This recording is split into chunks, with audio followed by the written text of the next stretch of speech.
Hello everyone, আমি পাভেল। সবাইকে স্বাগত জানাচ্ছি আইসিটি টিউটোরিয়ালে। আজকে আমরা নাম্বার কনভার্সন শিখব অক্টাল টু হেক্সাডেসিমাল। অর্থাৎ শুধু আমাদের একটা অক্টাল সংখ্যা দেওয়া থাকবে যেখানে ডিজিট থাকবে 0 থেকে 7 এর মধ্যে, সেটাকে আমাদের কনভার্ট করতে হবে হেক্সাডেসিমালে, অর্থাৎ 0 থেকে 15 পর্যন্ত থাকবে ডিজিটগুলো। তো শুরুতে আমরা একটা অক্টাল সংখ্যা নিই 4731 এবং এটার ব্র্যাকেটে থাকবে একটা 8, কারণ এটা হচ্ছে একটা অক্টাল সংখ্যা। এখন আমরা গত পর্বে শিখেছি কিভাবে অক্টাল থেকে বাইনারিতে কনভার্ট করতে হয়। তো আমরা শুরুতে এই অক্টাল সংখ্যাটাকে বাইনারিতে নিয়ে যাব। যারা অলরেডি আগের ভিডিওগুলো দেখেছেন তারা জানেন যে অক্টাল থেকে বাইনারিতে নেওয়ার জন্য আমরা প্রত্যেকটা অক্টাল ডিজিটের জন্য 3টা করে ডিজিট পাই। কিভাবে পাই তার জন্য এখানে পাশে 1 2 4 এভাবে লিখে রাখতে হয়। তারপর এখানে যে সংখ্যাগুলো আছে সেগুলো কত কত নিলে এই সংখ্যাগুলো পাওয়া যায় দেখতে হবে। অর্থাৎ 4, এখানে শুধুমাত্র আমার 4 নেওয়া দরকার, এই জন্য 4-এর নিচে 1, বাকি দুইটা 0, অর্থাৎ 4-এর সমপরিমাণ বাইনারি হচ্ছে 100। 7-এর জন্য পাবো 3টাই যোগ করতে হবে, 4 2 6, 6 1 7, অর্থাৎ 7-এর জন্য পাবো 111, 3-এর জন্য পাবো 011 এবং 1-এর জন্য পাবো 001। যাদের এটা বুঝতে সমস্যা হচ্ছে তারা অক্টাল টু বাইনারি কনভার্সনের যে ভিডিওটা আছে আমার, সেটা একটু দেখে নেবেন, তাহলে খুব সহজে এটা কনভার্ট করতে পারবেন। অর্থাৎ আমরা এটার সমপরিমাণ বাইনারি সংখ্যাটা পেয়ে গেছি। এখন আমরা বাইনারি থেকে হেক্সাডেসিমালে কনভার্ট করার যে নিয়মটা জানি, সেই নিয়মে এই সংখ্যাটাকে হেক্সাডেসিমালে কনভার্ট করে দিবে। এবং আমরা জানি যে এটাতে হেক্সাডেসিমালে কনভার্ট করার জন্য 4টা করে গ্রুপিং করতে হয়। ওই 4টা গ্রুপিং করার পরে 1 2 4 8 লিখে তার নিচে নাম্বারগুলো বসাতে হয়। তো শুরুর কাজ হচ্ছে আমাদের গ্রুপিং করা, এবং মনে রাখতে হবে গ্রুপিংটা হবে ডান পাশ থেকে বাম দিকে পূর্ণ সংখ্যার ক্ষেত্রে। তো আমরা গ্রুপিং করি, এখানে 4টা নিলাম, এই পাশে 4টা এবং এই পাশে 4টা।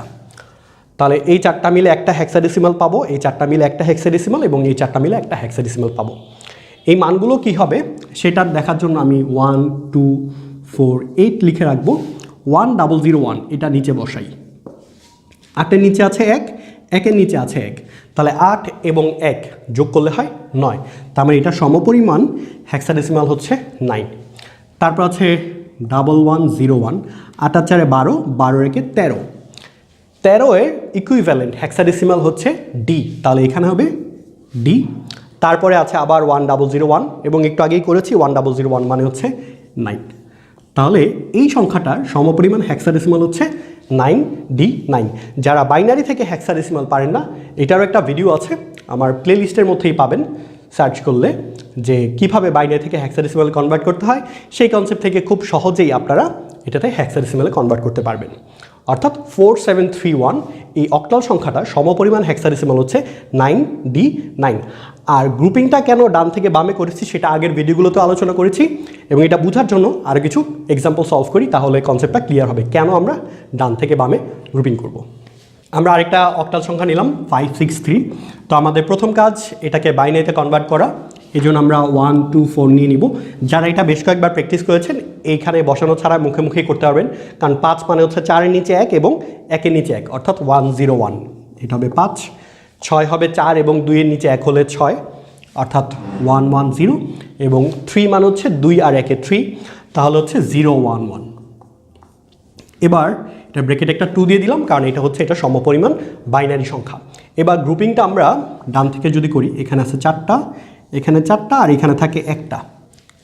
এখন আমরা জানি যে পূর্ণ সংখ্যার শুরুতে যদি 0 দেওয়া হয় তাহলে মানের কোনো পরিবর্তন হয় না, অর্থাৎ আমরা এখানে 3টা 0 দিয়ে দিব। এখন খেয়াল করে দেখেন যে আমরা যদি গ্রুপিংটা বাম থেকে ডানে করতাম, এখানে 4টা নিতাম, তারপর 4টা নিতাম, শেষে একটার সাথে গ্রুপিং করা যায় না, এবং পূর্ণ সংখ্যার শেষে যদি 0 দেওয়া হয় তাহলে কিন্তু সংখ্যার মানের পরিবর্তন হয়ে যায়।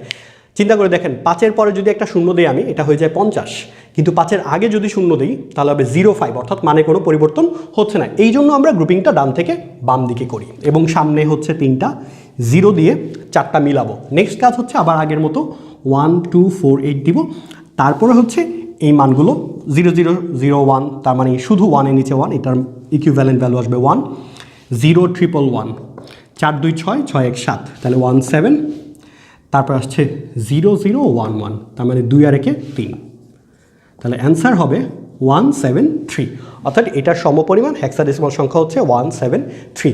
আমি আপনাদের প্র্যাকটিসের জন্য আর কিছু প্রবলেম দিয়ে দিচ্ছি, সেটা আপনারা সলভ করার চেষ্টা করবেন এবং কমেন্ট সেকশনে জানাবেন যে আপনাদের রেজাল্ট কী আসে। আমি আপনাদের জন্য আরও 3টা প্রবলেম দিয়ে দিলাম, একটা হচ্ছে 2416, 3057 আর একটা হচ্ছে 712। তো এখানে 0 থাকলে কি করতে হবে সেটা আমি একটু বলে দিই। 0 মানে হচ্ছে কোনোটাই নিতে হবে না, অর্থাৎ 3টা 0 পাবো বাইনারিতে, এবং এগুলো আপনারা নিজে করার চেষ্টা করবেন, তারপরে কমেন্ট সেকশনে জানাবেন। তো নেক্সট ভিডিও দেখার আগ পর্যন্ত সবাই সাথেই থাকবেন, চ্যানেলটা সাবস্ক্রাইব না করে থাকলে সাবস্ক্রাইব করবেন এবং আপনাদের ফ্রেন্ডদের সাথে শেয়ার করবেন। সবাই ভালো থাকবেন, আসসালামু আলাইকুম।